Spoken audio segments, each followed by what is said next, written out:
দুয়ারে বাঙালির প্রাণের উৎসব পহেলা বৈশাখ। পুরাতন বছরকে বিদায় দিয়ে নতুন বছরকে বরণ করে নিতে সে সময়ের প্রস্তুতি চলছে যশোরে। পহেলা বৈশাখে শোভাযাত্রার গোড়াপত্তন হয়েছিল যশোর থেকে, তাতে এবারও যোগ হয়েছে নতুন অঙ্গীকার।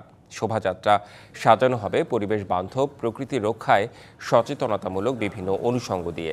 থাকবে গাছ, ফুল, পাখিসহ প্রকৃতির নানা উপাদান। সাংস্কৃতিক অনুষ্ঠানও সাজানো হয়েছে নতুন আঙ্গিকে। নাচ, গান, কবিতার মহড়ায় ব্যস্ত ৩০টি সংগঠন। বর্ষবরণের উদযাপন নির্বিঘ্ন করতে নিরাপত্তা ব্যবস্থা সহ নানা প্রস্তুতি নিয়েছে প্রশাসন। চলমান এসএসসি পরীক্ষার কারণে রাত ৮টার মধ্যে সব ধরনের অনুষ্ঠান শেষ করতে নির্দেশনা দেওয়া হয়েছে। পহেলা বৈশাখের প্রস্তুতি হিসেবে বিবর্তনে প্রত্যেক দিনই রিহার্সাল চলছে। যশোরের সাংস্কৃতিক সংগঠনগুলো ব্যাপক কর্মসূচি গ্রহণ করেছে।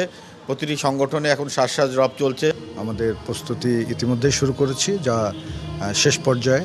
আমাদের আইন শৃঙ্খলা সংক্রান্ত যাবতীয় প্রস্তুতি সম্পন্ন করা আছে। আমরা যেমন আনন্দ উদযাপনও করব, পাশাপাশি আমাদের শিক্ষার্থীদের, আমাদের সন্তানদের পরীক্ষার যেন কোনো ব্যাঘাত না হয়, সেটাও আমাদের চিন্তার মধ্যে থাকতে হবে। বেশি রাত না করে ৮টা বা ৮:৩০টার মধ্যে যেন আমরা সকল অনুষ্ঠান শেষ করতে পারি, সেই ব্যাপারে আমাদের একটু সতর্ক থাকবে।